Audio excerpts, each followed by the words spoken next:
Sabi nga na, many fears are born of fatigue. Pag ang isang tao ay sobra-sobra din namang pagod, ang isip niya nagkakaroon din ng mga kalungkutan at alalahanin. When you worry too much, baka wala ka masyadong tanim na mabuti at natatakot kang umani ng itinanim. Baka marami ka pang tanim na masama, kaya nag-aalala ka tuloy. Kasi kung marami kang itinanim na mabuti, nananabi ka sa pagdating ng bukas dahil baka mamunga na ang mga itinanim mo. Galatians 6:7, do not be deceived. God cannot be mocked. A man reaps what he sows. Hindi tayo pwedeng dapat magpadaya kung ano itinatanim daw ay inaani. Kaya kung nakapagtanim na tayo ng maraming hindi maganda sa buhay, it's time to uproot bad plants. Pwede pa naman niyang bunutin, may pag-asa pa. Kahit nakapagtanim ka na't nalaman mong damo ang itinanim mo, hindi maganda, bunutin. Stop doing wrong kung ginagawa yun at nagawa na. Repent and seek forgiveness. Maraming nabuburang utang pag humihingi tayo ng patawad at tayo ay nagpapakumbaba. At ang dapat gawin habang may panahon, magtanim ng mabuti. Kahit naman may edad ka na, marami pa ring oras para gumawa, magsabi ng mabuti. Ang old age nga, ang pinakamagandang panahon para ituwid ang mga liko, itama ang mga mali, at tapunan ng liwanag ang mga madidilim na bahagi ng ating nakaraan. When you worry too much, baka kulang sa pananalig. Perhaps you're lacking in faith. Sa Matthew 8:24-26, without warning, a furious storm came up on the lake so that the waves swept over the boat. But Jesus was sleeping. The disciples went and woke him, saying, Lord, save us. We're going to drown. He replied, you of little faith, why are you so afraid? Then he got up and rebuked the winds and the waves, and it was completely calm. Well, actually, rational naman at valid yung fear nila dahil malakas ang bagyo, sinasalanta ng bagyo at ng mga waves at mga alon at hangin yung kanilang sasakyang pangdagat. Hindi naman imposibleng matakot ka nun at hindi naman yun unreasonable. Pero nakita natin yung statement ng Panginoong Hesus dito, He equated fear with lack of faith. Kaya pag marami tayo mga takot at kinakatakutan, ang dapat nating siyasatin yung ating pananalig. We should check our faith. The more faith we have, the less fears. The more fears, it means the less faith. Sabi nga, faith is the assurance of things hoped for, the evidence of things not seen. And if you're assured and you have evidence of God's goodness through faith, you will be much, much less prone to worry. Kaya si Pedro, nung pinalakad ng Panginoon sa tubig, nung siya'y nag-alala, natakot, siya'y lumubog.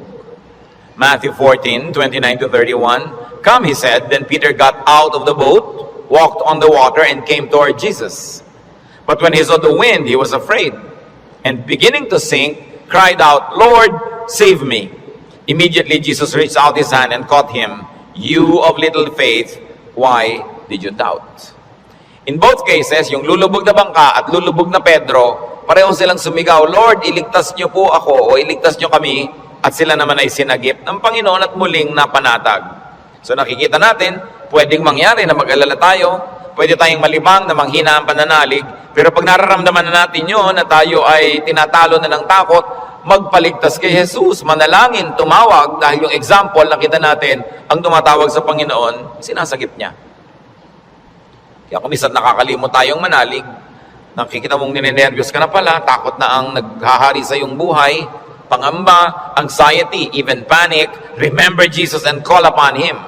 Siyempre, nakakapanik yung lumulubog ka sa tubig. Tulad ng panik ng maraming taong iba't ibang korte at hugis at kulay, but the Lord is still Savior of all our worries and Savior from all our concerns.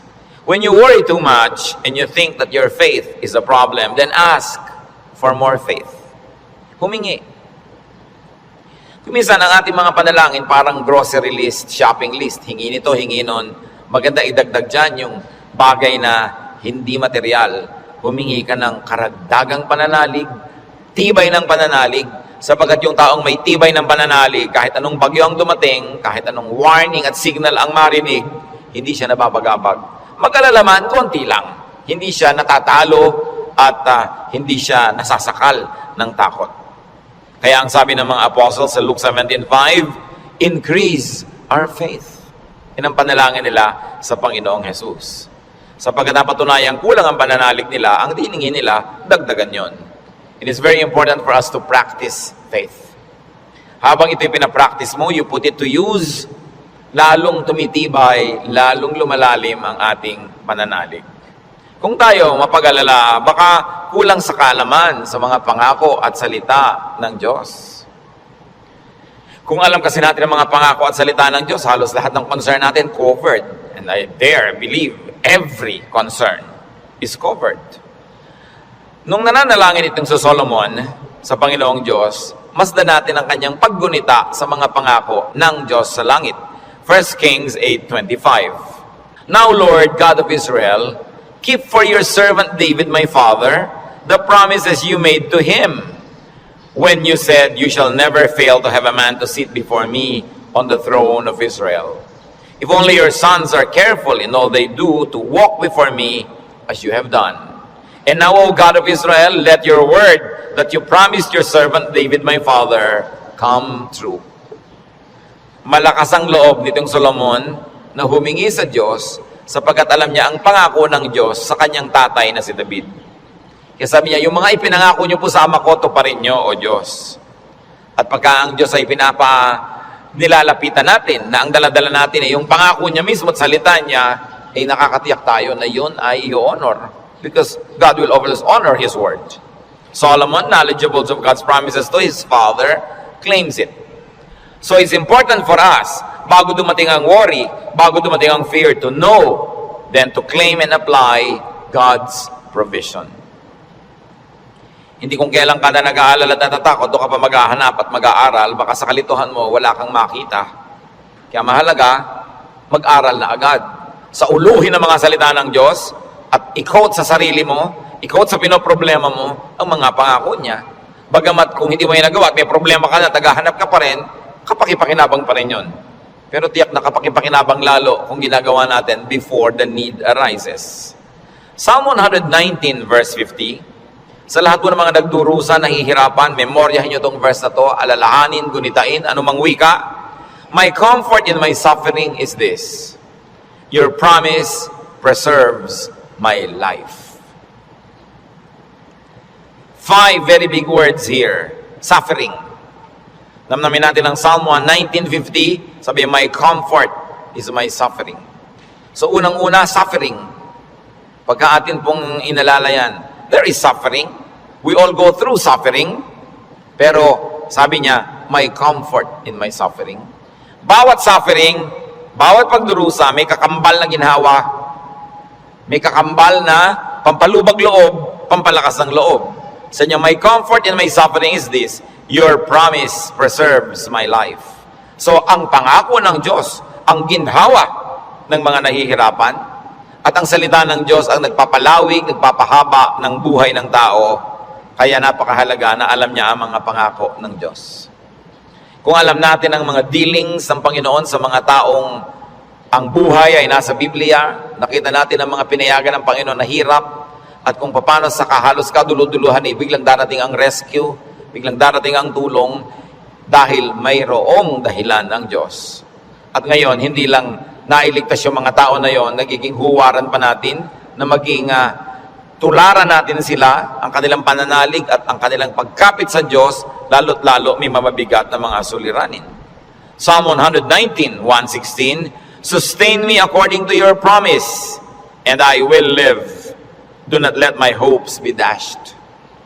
So, sabing ganon, hawakan mo ako, akayin mo ako, patuloy mo akong buhayin ayon sa iyong pangako. At siguradong ako'y patuloy na mabubuhay. Huwag mo akong hayaang mawalan ng pag-asa. Maraming magagandang pangako ang Diyos. Dapat alam natin. When you worry too much, baka kulang din sa panalangin. James 5:13, is any one of you in trouble? He should pray. Nakita nyo yung simple, mabisa, makapangyarihang solusyon pag ang tao may trouble, he should pray. Unang-una, prayer can change the situation. And even if prayer doesn't change the situation, praying will change your heart. Kaya hindi pwedeng yung prayer walang pakinabang. Maaaring gawin ito yung ginugusto natin na mabago ang sitwasyon, malutas ang problema, dumating ang solusyon, etc. etc. O kaya hindi man ganon, nabago naman ang pananaw natin, nabago ang ating pag-iisip, ganun pa rin ang bunga, tumahimik ka. Ang mahalaga naman sa tao, yung payapa siya eh. Yung tahimik ka kahit may problema, kahit nga hindi masolve yan, tahimik ka pa rin. Daig mo pa yung nasolve yung problema, pero magulo pa rin siya ang isip niya. Kaya ang mahalaga yung kalooban. At napaka-importante nito mga kapatid, tandaan natin, hindi ninyo kayang kontrolin ang mundo. Hindi ninyo kayang kontrolin ang global warming. Hindi nyo kayang kontrolin ang earthquakes. Hindi nyo kayang kontrolin ang mga political turmoils. Hindi nyo kayang kontrolin na maging sakit. Pero kaya yon ng Diyos. Kaya pag ipinapanalangin mo at inilalapit, ang laki-laki ng nagiging inhawa mo dahil alam mong alam yan ng Diyos. At kung gusto niyang baguhin yon, sinong makakapigil sa Kanya? At kung hindi niya binabago, meron siyang magandang dahilan. Manalig ka na magandang kanyang dahilan kahit kung minsan hindi naabot ng iyong isip. Pero eto pa, kung hindi mo makontrol ang mga bagay na yan at hindi kinontrol ng Diyos para sa kagustuhan mo, meron ka pang pwedeng kontrolin, kapatid, yung kalooban mo. Pag pinili mong manalig, pinili mong sumamba, at pinili mong pumanatag sa salita ng Diyos, hindi ka tatablan ng pinoproblema mo. Kaya laging kapaki-pakinabang ang pananalangin. So you always pray and pray and pray. Yung madalanginin, malayo yan sa pag-aalala. Lalo't ang pananalangin ay punong-puno ng pasalamat. Kasi kung nananalangin ka nang nagpapasalamat, oo nga naman, naaalala mo unti-unti na ang dami ng mga maganda sa buhay na dapat ipagpasalamat. Nababalanse ang iyong alalahanin at natutuwa ka pa kung lumaon. Ngayon, maraming ganito mga kapatid. Sobrang nag-aalala, matatakotin, nerbyoso, dahil kulang lang sa saya. Kulang sa libangan o sa sarap sa buhay. Napakahalaga na ang tao ay may saya, may libangan, at may sarap ng buhay. Kaya marami mga tao naghahanap ng aliw kung bakit marami naman sa atin, kahit nakakaranas tayo ng hirap, nagiging judgmental tayo sa mga nag-aaliw. Ano naman ang sama sa mag-aliw? Kung hindi mo ninanakaw ang yung aliw, wala kang pinapatay, wala kang ginagawa ng masama. Kaya pag tumatanda na ang tao, marami dyan nagkakaroon ng diversyon. Alam nyo, yung may diversyon, napakalaking blessing yan. Kasi ang daming alalahanin. Pag tumatanda ka na, nararamdaman mo na yung mga kasukasuan mo, ayaw na masyadong tumiklop o bumuka ang mga tuhod mo at mga braso. Nararamdaman mo nang mahihiluhin ka, halimbawa, lumalabo ang iyong mata, dumadami ang iyong mga sakit, at kumukonti, usually ang iyong pera. Bihira naman yung papayaman, papadami pera, no? Kadalasan papaubos, nawawala ng hanap buhay, nagre-retire. Tapos ang mga mahal mo sa buhay na uubos na. Ang lahat ng mga tiyo mo, magulang, ubos na, parang yung kayo na lang na magkakapatid ang next in line. No? Dati may mga matatanda kang tinitingnan, pinagmamanuhan. Ngayon, wala na, ikaw na lang lagi ang pinagmamanuhan. So inisip mo, ako na kaya next. Yung lampas ka na sa alas 12 tanghali ng buhay, yung mga nasa alas 3, alas 4:30 ka na, alam mo yun na malapit akong humarap sa mga katotohanan. Alam niyo yung mga ganon, sobrang magbigay ng alalahanin. At hindi naiintindihan nyo ng mga tao na hindi pa nakakaranas noon. Kaya marami sa ganong edad, mga past 50, kung kailan pa nagkaroon ng ganong edad, machichismis pa, ang bata-bata naman ang boyfriend ni Kumare. Kung biyuda naman siya, ano? Diba? Kung bata ang boyfriend niya, naiinggit ka. Diba? Ang bata-bata naman ang girlfriend ni ganon, kung biyudo naman siya o wala naman siyang asawa, ano naman ngayon? If there are 2 less lonely people in the world. Do not be judgmental sa mga tao naghahanap ng saya. Kasi kadalasan, yung saya mo na lang ang nagtatawid sa'yo sa dilim ng gabi. Yung konting saya mo na lang ang nagbibigay sa'yo ng dahilan para mabuhay pa uli, para bukas o next week. Yung konting libangan mo ang nagbibigay sa'yo ng liwanag sa otherwise, ang dami-dami mo mga alalahanin sa buhay. Hindi dapat silang ginajudge. Pag may nakikita kang dalawang taong magkasama, kaya hindi sila magkaedad, Ang tanda-tanda naman ng boyfriend niya. Baka naman kulang siya sa pag-ibig ng magulang nung araw. Mabuti nakakuha na ng husband, meron pang tatay. Kung minsan bonus, may lolo pa. Inggit ka. Di ba? Kung minsan naman, bakit kaya ang bata-bata nang nagugustuhan ito may edad na siya? Kung puro kapwa matanda niya ang nakikita, ang pinag-uusapan laging arthritis, blood pressure, blood sugar, mga katarata, glaucoma, nakaka-depress. Kaya kung minsan masarap kasama yung bata na walang iniisip na mga alalahanin, puro happening at gimmick ang naiisip, nalilimutan mo mga problema mo. At yung problemang hindi nasosolve, malaking bagay kung nalilimutan man lang kahit sandali. Because you keep your sanity and you keep your cheerfulness. Mga kapatid, huwag kayong killjoy sa mga taong humahanap ng ligaya kasi hindi nyo naman papaligayahin Halimbawa, yung nanay niyong byuda, may boyfriend. Mano, byuda naman. Bakit sasamahan mo pa siya pag gusto niyang manood ng TV? Sasamahan mo pa siyang manood ng sunset? Hindi rin naman, busy ka rin sa sarili mong asawa at mga anak. Tapos pinagkakaitan mo yung nanay mo, yung tatay mo ng kaligayahan. Ang mga tao kasi maraming dala, maraming problema. Matuwa tayo pag nakakakita sila ng konting itinatawid sila sa ganong mga hirap. Pasalamat ka na hindi na nga ikaw ang magtatawid at hindi na ikaw yung kailangang laging nandoon. People have needs. Kaya kailangang maging maunawain. Kaya kung marami tayong mga alalahanin, baka kulang ka lang sa entertainment. Hindi naman masama yung entertainment basta wala kang binibreak na law of God. Kumisa kasi yung mga relihiyoso kung bakit galit na galit sa mga tao. Hoy, alam mo, Christian na Christian si nakita ko siyang nagbingo. Kung lumigaya ba siya, hindi naman ninakaw sa iyo yung pantaya. No? So, marami magtatanong niya sa akin and marami will feel uncomfortable but lalo yung mga may edad na nating mga nanay, mga tatay, kung ikaliligaya nila, diba? Kakausapin mo ba yan sa haba ng mga kwento? Hindi naman lagi. Basta't walang nananakawan at hindi ka naman naghahangad, gusto mo lang malibang. Kung gusto ng Panginoon, tayo ay magkaroon ng buhay na masaya. Si Elijah, propetang-propeta, natalo ng lungkot, gusto tuloy mamatay. 1 Kings 19:3-5. Elijah was afraid and ran for his life. When he came to Beersheba in Judah, he left his servant there, while he himself went a day's journey into the desert. He came to a broom tree, sat down under it, and prayed that he might die. I have had enough, Lord, he said. Take my life. I am no better than my ancestors. Then he lay down under the tree and fell asleep. Nakita niyo ang problema niya, natatakot siya, nagtatakbo siya, napagod, tapos iniwan pa niya yung assistant niyang lalaki, nag-isa siya maghapon, magdamag, sobrang nalungkot, na-depressed tuloy, pinaghahalo-halong gutom, pagod, gusto tuloy mamatay. Pero nung ginising ng anghel, pinakain, pinainom, pinatulog uli, ginising, pinakain, pinainom, pinatulog uli. Sumaya na naman, tuloy na naman ang ministry niya. Mahalaga, nakakatawid ka sa difficult days. Ecclesiastes 2:24, a man can do nothing better than to eat and drink and find satisfaction in his work. This too I see is from the hand of God. Nakita nyo, mapaka-halaga kay Solomon i-emphasize na sabi niya, yung pagkain, pag-inom, pagsasaya, galing din yan sa Diyos. Bakit niya idinidiin? Kasi akala ng iba, ang galing lang sa Diyos, tinik, krus, pasakit, kalbaryo. Ganun. Kung kailangang danasin yon, danasin. Pero hindi laging ganun ang kalooban ng Panginoon.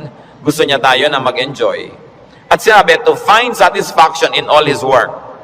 Not in somebody else's work, not in somebody else's fruits, but in someone's work. In other words, kung nasan ka ko, anong ginagawa mo, doon ka umimbento ng saya. Doon ka humanap ng ikaliligaya mo. Sapagkat yun ang doable, yun ang reachable. Ecclesiastes 3:13, that everyone may eat and drink and find satisfaction in all his toil. This is the gift of God. Gusto ng Diyos, pag kumakain ka, masaya ka. Umiinom ka, na-enjoy mo yung iniinom mo. May ginagawa ka, hindi ka nagdadabog, natutuwa ka sa ginagawa mo. Ang payo pa ni Solomon, Ecclesiastes 9:8, always be clothed in white and always anoint your head with oil. Baka naman bukas sa kaputi na kayo lahat. Yung puti kasi is associated with linen sa Israel at sa mga disyertong bansa tulad ng Egypt, kaya lahat ng mga nobles laging naka-white, naka-linen. Ibig sabihin kasi, comfortable and beautiful. So ang sinasabi ni Solomon, be comfortable, have pleasure, and enjoy beauty, even in what you wear. Sa dami ng lungkot ng mundo, pag may konting saya na pwede mong kunin sa hangin, kunin mo. Pag may konting kaligayahan, kunin mo. Kasi maraming kalungkutan na hindi mo pwedeng iwasan. Mabuti na yung marami kang deposit sa alkansya ng saya, para pag may panahon ng pagdurusa, may madukot kang saya, pampalakas sa mga araw na malungkot ka. Kaya kung may pagkakataong sumaya, magpakasaya ka. May pagkakataong gandahan ng environment, gandahan mo kasi kung minsan napipilitan kang tumingin sa hindi maganda. Meron kang pagkakataong guminhawa, pag ginhawahin mo. Kasi maraming beses hindi ka maginhawa at wala kang magagawa tungkol doon. So marambuti na yung marami kang pabaon sa sarili mo, na saya, tawa, kagandahan, para pagka panahon ng tagsalat, meron kang panggagalingan ng lakas. Surround yourself with what is beautiful and pleasurable and comfortable. Sabi nga ni Balagtas, sapagkat ang mundo'y bayan ng hinagpis, mamamaya'y sukat tibayan ang dibdib. At ang isa sa mga pagpapatibay niyan, whenever you can be happy, be happy. So that when sadness that cannot be avoided comes, then you are well equipped. Because yung balance mo, kahit ma-withdrawhan ng lungkot, yung sayang nakatago, ang balance mo, marami pa rin sayang natira. Kaya ministry natin, mga kapatid, na magpasaya rin sa isa't isa. Hindi magpalungkot. Hindi may nagsasaya, maiinis ka. May nagkakakanta ng I did it my way, babarilin mo. No? Hayaan mo siya magkakanta. Alam mo ba kung anong problema niya sa buhay? Baka kailangan niya ang kidney transplant. Baka yung asawa niya may cancer. Baka ang mga anak niya walang pangmatrikula. At gusto na niyang tumalon sa ilog na walang tubig dahil El Nino. Kaya ang laki ng problema. Tatalo ka sa ilog, di ka malulunod. So malaking problema yun. So kumanta na lang siya ng I did it my way kahit wala sa tono, babarilin mo pa. Surviving na nga yung tao. Marami sa atin, they're just trying to survive. Kung minsan nagdadamit ng akala mo payaso o Santa Claus o snowman, hindi mo siya maintindihan. Pero kung nagpapaligaya pa sa kanya, hindi naman ninakaw sa iyo yung suit niya, anong paki mo? Hayaan mo siya, masaya siya. Hindi natin dapat ginadjudge yung kapwa according to our standard. Ako, hindi ko isusuot yan. Eh siguro, kontento ka sa buhay mo ngayon, masaya ka. Iba ka may hinahanap siyang ligaya na hindi mo naman ibibigay. Eh ano ngayon kung gano'n ang suot niya? Mahalaga sa spiritualidad, ang tunay na spiritualidad, ang bunga niyan mga kapatid, kabaitan sa kapwa. Kung hindi ka mabait, kahit sa ulo mo yung buong Biblia, sayang lang. Para ano? When you worry too much, baka sobra ka ng pakikinig sa balita. Bad news. Yung makinig sa balita, manood ng primetime TV, garantisado lulungkot ka. Kung hindi ka mawawala ng ganang kumain dahil oras ng hapunan. Babae, tinadtad, sinigan, inilagay sa drum, nilagyan ng semento, hinulog sa dagat. Gusto niyo bang panghimagas yan sa inyong paghahapunan? O kaya appetizer, kung late kayong wala kayong mapapala kapapanood niyan. Hindi niyo naman kailangan malaman. Nananakot lang para bumenta. Siyempre, because bad news is good news in journalism. Ibig sabihin, papansinin ng tao. Pag nagpapakinig ka sa mga El Nino, La Nina na yan, mga earthquake, takot ang aabutin mo. Eh, may magagawa ka ba dyan? Ikaw ba si Bernardo Carpio? Sige, pigilan mo ang paggalaw ng lupa para huwag lumindol. Kaya mo ba yan? So, yan ang mga takot na hindi mo naman kailangang entertainin. Kasi wala ka naman magagawa tungkol dyan. Kaya manalangin ka. Yan sabi, pray, pray, pray. Siyempre, marami pang nananakot ay padami na ng padami ang tao sa mundo. Actually, pag nag-aeroplano kayo, makikita nyo, ang dami pang lupang walang laman eh. Nagkakagulo lang yung mga tao sa mga bayan-bayan at crossing. Parang ang dami pang maluwag. Napakarami ka lang siksikan kasi because of the imbalance ng economy. Natatakot ang mga tao na mauubos sa daw ang langis. Actually, mga daang taon pa yan bago maubos. At hindi pa nga nauubos, nakaka-invento na ang tao ng mga bagong alternative sources of energy. Ang tao kasi fearfully and wonderfully made by God. We were made wonderfully. People will find a way as life finds a way.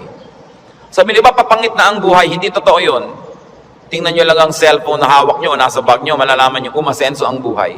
Nung araw, mayayaman lang ang mga may telepono. Yung halos gumapang ka sa lupa, kumatok, pwede po bang makitawag, Mrs. Cruz? Diba? Dahil sila lang ang may telepono, siya naman may rollers pa. Mamaya! Ngayon, kahit balot vendor, may cellphone. Hindi pa ba yan asenso ng humanidad? Ang mga pharaoh, ang mga Roman emperors, ngayon nahuhukay mga bangkay nila, simpleng abscess lang ng bagang namatay. Appendicitis namatay. Ngayon, routine na lang yan. Diba? Routine. Ang dati nating presidente, Manuel Quezon, namatay sa tuberculosis. Ngayon, nagagamot na yan. In other words, nag-i-improve ang science, nag-i-improve ang technology. Natututo tayo ng green architecture, green lifestyle. Sabi natin, parumi ng parumi ang mga ilog, buti pa ng araw na malilinis ang ilog natin. Lilinis din yan kasi magigising din tayo sa katotohanan na walang kwenta ang maruming ilog. Yung dating kerumi-ruming ilog sa Singapore, ngayon, ang linis-linis na, ang dami na uling isda. Ganon din naman sa Stockholm, sa Sweden. Sa gitna ng city, ang linis ng ilog, may mga nangingisda, kinakain nilang isda. Dati daw yung parang Pasig. In other words, ang tao kasi natututo. Matututo. Mag-a-adjust tayo eh. Nagkakaroon ng maraming research sa siyensya. Hindi ba kahit nga ngayon 10, mukhang 30? Napapahaba ang kabataan para mag-enjoy pa ng maraming bagay. Yung mga kulot ngayon, gusto mo tuwid ang buhok mo, bukas tuwid. Gusto mo kulot ulit next week, kulot. Maraming nagagawa ang tao. Ang pagkain, nung araw nga, bago ka makakain ng palitaw, kailan magigiling ka pa ng malagkit, mga 3 oras mong ginigiling-giling sa bato. Ngayon, punta ka sa Via Mare, mamimili ka ng lahat. Parang piyesta araw-araw. Maraming tao nung araw, pagka piyesta lang nakakakain ng lechon. O kaya ng karne. Kasi hindi naman available. Pero ngayon, pipiliin mo pa. Puro leg ba? Puro likod? Puro napipili. Ang trend ng buhay, pag tinan nyo mga kapatid, papaganda. Huwag kayo nawawala ng pag-asa at huwag kayo nagpapalungkot dyan. Kasi God is in control. Ngayon, pag nagpapapakinig kayo din sa mga prophet of doom, sa sobrang prophecy, lulungkot din kayo. Diba? Ang alam natin, ang ending ng lahat ng prophecy, darating ang Diyos o babalik tayo sa Diyos, kung alin man ang mawa na doon, yung pa rin ang tunay na ending. No matter what the detail. Kaya nang ating dapat bigyan ng pansin. We romance the past too much. Laging the good old days, the good old days. Sabi ni Solomon sa Ecclesiastes 7:10, do not say, why were the old days better than these? For it is not wise to ask such questions. Huwag kayong magdrama-drama lagi yung hinahanap yung kahapon ng araw. Yung nung araw, nasasakay ka halimbawa sa bus, talagang yung buhok mo ay hinila na ng lahat ng hangin bago ka makarating sa Maynila. Yung the good old days ba yun? Na para ka magkaroon ng ice cream, gagawa ka? Good old days ba yun? Marami tayong hindi ina-appreciate sa present. Sa accomplishment ng humanidad at ng kabihasnan. Because we romance the past too much. When you romance the past, you will be sad. When you worry about the future, you will be afraid. You know what God wants you to do? Enjoy the day. Enjoy the moment. Yan ang payo ni Jesus. Sabi niya, do not worry about tomorrow. Tomorrow will worry about itself. Let the day's own trouble be sufficient for the day. Yung iba naman, kaya nagwo-worry, sobrang daming alam. Kaya ang sabi sa Ecclesiastes 7:16, do not be over-righteous, neither be over-wise. Why destroy yourself? Habang marami kang nire-research, maraming inaalam na hindi mo naman talaga kailangan sa pang-araw-araw na buhay mo, dadagdagan lang ang alalahanin mo. And sometimes, even in religious studies, ganyan yan. Marami ngayong mga TV networks nagpapakute para makakuha ng audience, mapanood. Walang ginagawa kundi siraan ng Diyos, siraan ng Biblia, guluhin ang pananalig ng mga nananalig. Tapos pag naman nanood ka ng nanood, nakinig ka ng nakinig, ang ending mo ngayon, malilito ka. Hindi ka ngayon makatulog. Anong bunga nun sa'yo? So huwag mo nalang panoorin. Tahimik ang pananalig mo. Peaceful ka. That is a gift from God. Do not permit the enemy to disturb you. Kaya sabi, why destroy yourself? Don't be over-wise. Alam niyo yung pagiging wise, it's a very difficult and a very high calling. Kaya mga tinatawag ng Diyos na maging mga philosopher, maging mga prophets, maging mga mangangaral, mahirap yun. Kasi pag lumalalim, tumataas ang iyong alam, nagiging vulnerable ka to so many anxieties and fears. You become vulnerable to a lot of isolation and sadness. Kaya nga yung mga tinawag na mga special people to be God's channels of blessing and wisdom to others and to the multitudes. That's why we privilege them with respect. We privilege them with a lot of things. Kasi ang pwede lang nating isukli sa ating mga propeta, sa ating mga mangangaral, sa ating mga philosophers, ang pwede lang nating isukli sa kanila, pagmamahal, pag-ibig, pagrespeto, Kasi dinadanas nila ang maraming hindi na natin dinaranas. Sa kanila ibinubunyag ang mga malalalim, mahihiwaga at mahihirap na mga bagay para maipaliwanag nila sa mga ordinary mortals like you and me. Kaya mahirap yan. Marami sa mga propeta, marami sa mga great artists, marami sa mga great achievers, great thinkers are tormented by their spirits and in their spirits. Kasi they become sensitive to many things. Kaya napakasarap ng buhay ng mga taong regular lang. Kung minsan naiinggit ka doon sa sobrang dunong, sobrang galing, kaya mo bang buhatin ang bigat ng karunungan? Mahirap yon. Yung may ipabigay sa iyo ang Diyos, sasabihin ng Diyos, ipamigay mo na yan dyan sa mga tao, hindi siya madali. Kaya kung minsan may eccentric behavior, no? Yung mga great artists na hindi nauunawa ng mga karaniwan tao. Basta tayo mga kapatid may hindi nauunawa, huwag nyo i-judge. Sikapin nyo unawain, at kung hindi nyo man lang maunawaan, at least leave it alone. Huwag nyo siraan, huwag nyo pintasan, kasi hindi nyo alam. At pasalamat kayo, hindi kayo yun. Ngayon, we avoid extremes. Because extreme behavior and extreme thinking also leads to a lot of worry. Ecclesiastes 7:18, the man who fears God will avoid all extremes. Gumigitna ka lang, bumabalansi ka lang, para tahimik ang buhay mo. Ecclesiastes 12:12, be warned, my son, of making many books there is no end, and much study wearies the body. Lalo ngayon, ang daming choices. Nung araw, 3 lang ang channel sa TV. Ngayon, daan-daan ang channel. Ang dami mong choice. Kaya wala ka ng mabuong programa. Marami ka kasing choice.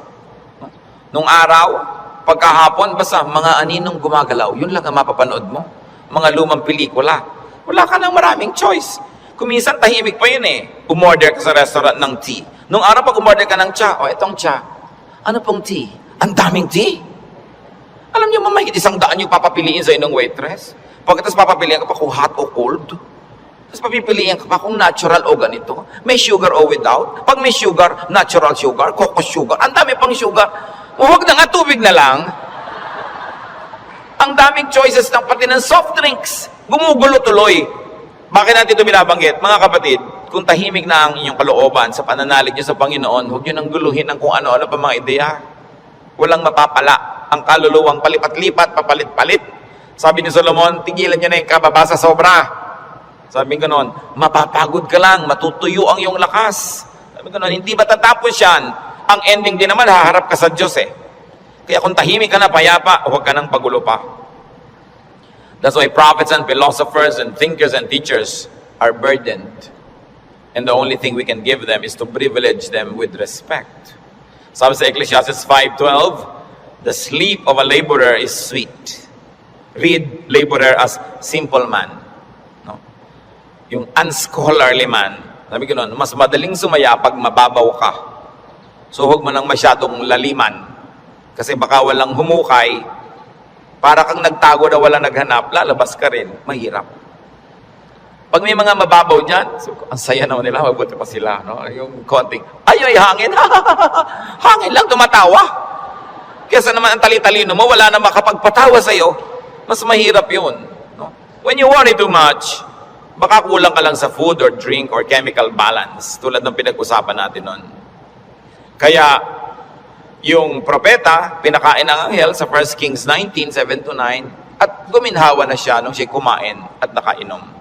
Baka sobra ka nagda-diet, kulang ka na sa vitamina, kulang ka na sa minerals, kulang ka na sa nutrients, kaya ka pala malungkot. Ang bewang mo nga, di ba? Ang liit-liit. Pero ang lungkot mo naman, nakatingin ka at nakatulala, no? Sa kawalan, di bali nang lumaki ang bewang mo. Basta masaya ka. No? Ang mahalaga yung kalooban mong masaya ka. Kasi ang buhay maiksi. Alangan namang ubusin mo pa sa lungkot yan. Kailangan i-maximize mo yung saya. Kaya si Timothy na laging sinisikmura, sabi sa kanya ni Paul sa 1 Timothy 5:23, stop drinking only water and use a little wine because of your stomach and your frequent illnesses. So kulang siya sa chemical balance. Binabalanse. The Lord Jesus' prescription against worry, Matthew 6:26-34.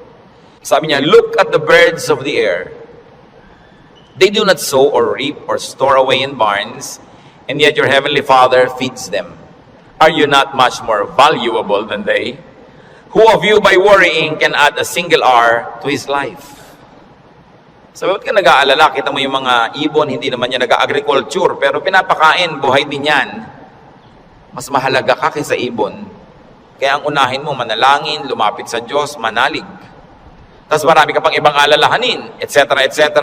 Kaya sa verses 26 to 34 ng Matthew 6, sabi ng Panginoong Jesus, "And why do you worry about clothes? See how the lilies of the field grow. They do not labor or spin. Yet I tell you that not even Solomon in all his splendor was dressed like one of these. And if that is how God clothes the grass of the field, which is here today and tomorrow is thrown into the fire, will he not much more clothe you, O you of little faith?" Sabi, ba't ka nag-aalala kung ano isusuot mo? Mga little things pa yan. Kasi yung damit dyan, symbolic of all other things. Food and drink, symbolic of all our needs. Plus, what to wear. Sabi niya, nakita mo yung mga damo. Hindi naman gumagawa ng tela yan. Hindi yan naggagawa ng damit. Pero kahit si Solomon, sa kanyang kayamanan, hindi nakapagbihis tulad ng magagarang damo na yan. At kung yung mga damo na buhay ngayon, bukas ay tuyot na at sisiga na lang, ay dinadamitan ng Diyos ng maganda, ikaw pa kaya ang pabayaan ng Diyos? So pag nag-aalala tayo, tumingin ka sa lumilipad na ibon, kaya dapat hindi tinitirador ang ibon, dahil anong titingnan mo kung walang lumilipad? No? Hayaan nyo silang magliparan dyan. At tumingin ka sa damo na maganda, tumingin ka sa isda na maganda, tumingin ka sa lahat ng magagandang likha ng Diyos, ikaw pa kaya ang hindi alagaan? Kung yan nga, inaalagaan. Kaya sabi ng Panginoon sa Matthew 6, 26 to 34, kadugtong, "So do not worry, saying, what shall we eat? Or what shall we drink? Or what shall we wear? For the pagans run after all these things, and your heavenly Father knows that you need them." Nag-aalala ka kasi alam mo kakailanganin mo. Huwag mong kalimutang alam ng Diyos na kailangan mo yun. At kung inassignan ka ng buhay ng Diyos na ganito kahaba, talaga namang wala siyang ilagay na provision. Paano ka mabubuhay? Hindi matutupad yung plano niya para sa'yo. Kaya pakakainin ka niya. Bubuhayin ka niya. Maaaring hindi siya laging gumawa ng himala, pero itinanim niya sa iyong isip, sa iyong puso, sa iyong naturalesa, na bubuhayin mo ang iyong sarili kahit anong mangyari. Life finds a way. Kaya yung mga nagbebenta ng life insurance, pag tinanong mo, ba't po kayo nag-i-insure ng mga tao, paano kung mamatay lahat yan? Sasabihin nila, hindi. Kasi ang tao, talagang kahit anong mangyari, pananatilihin niya ang sarili niyang buhay. Kaya yun ang kakampi ng insurance company, yung pag-ibig ng tao sa buhay, nabubuhayin niya ang sarili niya. Ikaw ba halimbawa, pag may insurance ka, napapalitan ng paa mong naputol, puputulin mo nga para mapalitan. Hindi, di ba? Hindi ko mo may insurance ka, gagawin mo yun. Kasi mahal mo yung katawan mo, mahal mo yung buhay mo. Itinakda yun ng Diyos. Kaya mananatili ang tao under His care. It is natural to us. So why worry about global warming? Luma na yun. El Nino or La Nina or earthquakes, lalong luma na yun. No? Pag tinignan yung mga guho ng mga Roman buildings ng 2,000 taon na ang nakalipas, noon lumindol. Laging may lindol. Lagi. Buhay pa rin ang buong humanidad. No? May mga nasasalanta, pero marami pa rin nanatiling buhay. At as we always say, earthquakes don't kill, but bad buildings do. Kaya nga nagkakaroon ng kapabayaan yung mga tao. Kumisan, mapahamak tuloy. Yung mga earthquake na yan, noon pa yan, unang panahon pa. Hindi na yan bago. Sabi sa Ecclesiastes 1:9-10, "What has been, will be again. And what has been done, will be done again. There is nothing new under the sun." Alam na yan ng Diyos. Nagkaroon lang kasi ng pangalan niyang El Nino kaya naging warriors tayo. Nung araw pa sinaunang panahon, hindi umuulan, yung mga tao magpo-prosesyon sa mga bukid para umulan. Nangyayari na nun. Pero may bukid pa rin, may tao pa rin, dumadami pa nga. Is there anything of which one can say, "Look, there is something new"? It was here already, long ago. It was here before our time. And if it was here before our time, then it was God designed, God ordained. It is in accordance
Wala akong gising ako dito. So, iba-ibang attitude, pare-parehong sitwasyon. Your attitude will shape your lifestyle. No? Ganon yun. Kung minsan, merong mga asawa na hindi na halos pansinin ng asawa nila, laging wala. Merong mga nag-aalala, bakit siya laging wala, etc. etc. Meron mga, ay, salamat, wala siya. Marami akong magagawa ngayon, walang abala. Nasa sayo yan, kung anong gagawin mo sa buhay mo. Pero hanggang hindi mo pinoproblema ang isang bagay, hindi yun problema. Ngayon, iniisip mo, ano kaya? Pastor, ano magagawa po pag natunaw lahat ng mga yelo sa North Pole? Lumayas ka sa harap ko, hindi ko alam. Bakit mo ipapaproblema sa akin ng mga yelo sa North Pole? Di ba? Ba't natin po problemahin yan? Magdasal ka, kahit alam ko na kasi lumubog ang buong mundo eh. Gusto ng Lord na lumutang sila, Noah, lumutang. Di lumapit ka sa Diyos para kahit lumubog, lumutang ka. Bakit mo paproblemahin yung buong yelo, buong Antarctica? Ang saya-saya ng buhay ko dito, bibigyan mo ako ng problema. Ano po kaya't naglilindol? Kaya ba natin pigilin kahit anong gawin natin dito? Diba? But of course, there are practical things you can do to minimize risk and danger. But you can only do so much. Kaya nga may Diyos eh. Para yung hindi mo kaya, ipasa Diyos mo. Magtiwala ka at mag-enjoy ka ng buhay. Gumawa ka ng mabuti. Kaya tayo gusto ng Diyos na pumanatag, tumahimik, para sa kapanatagan at katahimikan, ma-inspire kang gumawa ng mabuti. Hindi lang para magpasasa sa sarap. Your stability in life, your wealth, your security, your health, should not only be used for your personal enjoyment.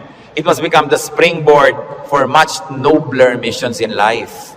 Na kumbaga, wala ka ng need, so pwede ka na magbigay. Malakas ka naman, pwede kang tumulong. Tahimik ang loob mo, pwede kang umakay, umunawa sa mga magugulo ang loob. Kaya gusto nating pumanatag, umayos, hindi lang para magpasarap. Para magawa natin yung misyon na ibinibigay sa atin ng Diyos na maging blessing tayo sa ating mga kapwa-tao. So, brothers and sisters, think about the things you worry about. It's your decision if you like to turn them into problems. Pag pinroblematize mo. Marami mga tanong pa, mga doktrina na hindi natin alam. Ano po kaya ang itsura natin sa langit? Hindi natin alam. Ang problemahin mo, mapasama ka doon. At alam natin yan, manalig ka sa Panginoon, humingi ka ng tawad para sa iyong mga kasalanan, tanggapin mo si Jesus sa Panginoon tagapagligtas, at siya na ang may problema sa mga detalye. Bakit mo pinoproblema? Kahit naman tayo magtalo, mapuyat, hindi natin masasagot. Ipasa Diyos ang mga bagay. Ito ang isa sa mga pinakamalalalim na regalo ng Diyos sa atin sa pananalig. Nagkakaroon ka ng kapayapaan. Nagkakaroon ka ng katahimikan. Matthew 6:26-34, karagdagan. Sabi ng Panginoon, sa halip ng mga problema kayo, seek first His kingdom and His righteousness, and all these things will be given to you as well. Therefore, do not worry about tomorrow, for tomorrow will worry about itself. Each day has enough trouble of its own. Huwag laging alalahanin ang nakaraan, nakakalungkot. Kaya pag kami mga medyo senior ladies magpa-party, tapos ini-invite ako, baka ang tugtog nyo, puro 60s and 70s, ayaw kong pumunta. Puro na lang tayo nung high school natin, nung ganyan. Wala na ba tayong future? Puro past na lang ang pinag-uusapan? Kaya kung minsan nakakatamad na rin umatin ng mga high school reunion, walang pinag-uusapan kundi yung nakaraan. Mahalaga ang tao, engaged niya yung today, hopeful siya about tomorrow, may mga plans siyang pinag-uusapan, hindi puro past, hindi puro lungkot. Kasi sayang ang isang araw na inubos mo sa lungkot, pwede mo namang pasayahin. Okay, maganda rin naman kung minsan makinig ng mga lumang tugtog, mag-alala ng kahapon, pero huwag sobra. Because when you romance the past, you will be sad. Marami pa tayong, kaya hindi pa tayo kinukuha ng Diyos. May today pa, para mabuhay tayo today. At yung bukas, hawak niya yan, hindi natin hawak. So, huwag niyong agawin sa Kanya. Kaya nagiging mabigat, inaagaw niyo sa Diyos yung pagbuhat sa past. Pero yung today, kayang-kaya nating hawakan sa tulong ng Diyos. Kasi ibinibigay niya sa atin yung today. So sabi niya, ang alalahanin mo lang yung today. May maiinom pa po kaya tayo, Pastor, sa 2020. Ang layo pa nun. May tubig ka pa sa bahay mo ngayon, meron po, masaya ka na. Bukas, lalagyan ulit ng Diyos. Sabi, give us this day our daily bread. Bakit mo lulutasin yung problema ng isang buong buhay sa isang araw? Yung lakas mo para lang sa problema ng araw na to, inuubos mo sa napakaraming araw na problema, kaya kinakapos. Pero lahat ng problema sa araw na to, kasya ang pagpapala ng Diyos sa araw na ito. Kasya. Humihirap kasi yung blessing today, hinahati mo para sa problem tomorrow. Yung problem tomorrow, may kasamang blessing niya yun nakakambal. So, yung ngayon ang atupagin mo sa buhay. Hindi ibig sabihin na hindi ka na magpaplano ng future. Nagpaplano ka generally, but you don't get obsessed with that. But don't fail to live the moment, to savor the moment, because it will never happen again. Alam nyo, kahit anong iniintay nyo, pag wala kayong ginawa kundi hintayin yon, ganun lang pala, sandali lang tapos. Araw ng kasal, anibersaryo, fiesta, event, ang tagal mo pinaghahandaan, tapos sandali lang natapos, sasabi mo, ay tapos na. Marami kasi, nahihirapan silang ihanda yung darating pa, pero pag nangyayari na, they are too busy trying to be perfect, hindi nila na-enjoy, tapos na. Wala na, lugi na sila. So enjoy the moment. Pag kami ikinakasal ako, may ibinubulong akong gano'n. Minsan may tinatanong sa akin, ano po yung ibinulong nyo, Pastor? May mga pakialamera kasi pati ibinulong mo, tinatanong. Sabi ko, wala. Sinabi ko lang, pagkakainan na, kumain kayong mabuti. Huwag kayong mag-entertain ng mga bisita. Tayo kayo ng tayo. Kasi this is your first meal together as husband and wife. Enjoy it. Stop being warriors and perfect hosts. Enjoy your meal. Ito yung meal, enjoyin ko. O, debo mo ngayon, enjoyin mo. Huwag mo nang isipin na kung ano ang bagay. Kasi mamaya, tapos na yan eh. Dapat ine-enjoy. Pag pangbukas, malayo pa. Do not worry. Focus on today's concerns and pleasures and enjoy whatever can be enjoyed. Philippians 4:6-7. Do not be anxious about anything, but in everything, by prayer and petition, with thanksgiving, present your requests to God. And the peace of God, which transcends all understanding, will guard your hearts and your minds in Christ Jesus. Sabi, huwag kayong mag-alala, huwag kayong matakot, huwag kayong mag-panic tungkol sa kahit anong bagay. At sa halip na yan, sa pamamagitan ng pananalangin taimtim na may kalakip na pasalamat, ilapit nyo sa Diyos ang gusto nyo. Sabi niya, at makikita nyo, yung kapayapaan ng Diyos na mahirap unawain, imposibleng makamit, mararamdaman ninyo, and you will feel secure. So pagka nagkikita yung anxious mga kapatid, nag-aalala,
is the same as the clinical word now for anxiety.